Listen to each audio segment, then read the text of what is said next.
ఇక్కడున్న అందరినీ ఒకసారి ఆలోచించమంటున్నా. యాదవ సోదరులకి రాజకీయ ఆర్థిక స్వాతంత్రం వచ్చిందంటే దానికి కారణం విశ్వవిఖ్యాత నట సార్వభౌమ స్వర్గశ్రీ నందమూరి తారక రామారావు గారు. ఆనాడు మన సామాజిక వర్గానికి చెందిన కుర్రోల్ని ఎత్తికి ఎమ్మెల్యేలు చేసి మంత్రులు కూడా చేసిన ఘనత మన అన్న ఎన్టీఆర్ది.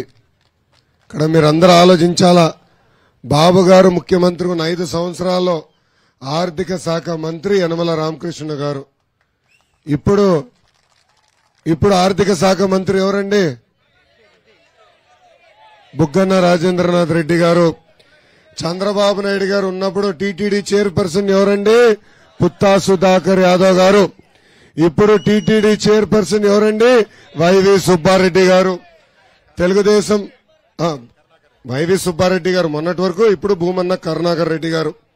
నేను ఇంకా వైవి సుబ్బారెడ్డి గారి గురించి ఆలోచిస్తున్నా. ఏపీఐఏసీ చైర్మన్ గారు గతంలో ఎవరు? కృష్ణ యాదవ్ గారు. ఇప్పుడు అదే ఏపీఐఏసీ చైర్మన్ ఎవరు? జబర్దస్త్ ఆంటీ.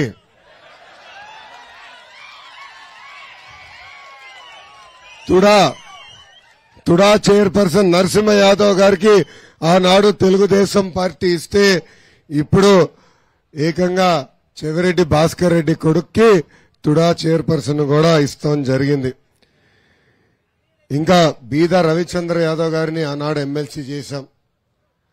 ఇంకో పక్కన రాయలసీమ ప్రాంతానికి చెందిన తిప్పేస్వామి గారిని కూడా ఆనాడు ఎమ్మెల్సీ చేస్తాం జరిగింది.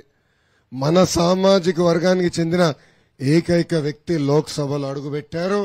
అది కూడా ఆనాడు తెలుగుదేశం పార్టీ రెడ్డి గారిని లోక్సభ కూడా పంపిస్తాం జరిగింది. రెడ్డి యాదవ్ గారు తెలుసు. అందుకే ఇక్కడున్న యాదవ్ సోదరులు కూడా హామీ ఇస్తున్నా, మళ్ళీ 2024 ఎన్నికల్లో లోక్సభకి మళ్ళీ మన యాదవ సోదరులు కూడా పంపించే బాధ్యత నేను వ్యక్తిగతంగా తీసుకుంటా. అది రాజకీయంగా. ఇంకా ఆర్థికంగా కూడా మనం ఆడుకోవాలా.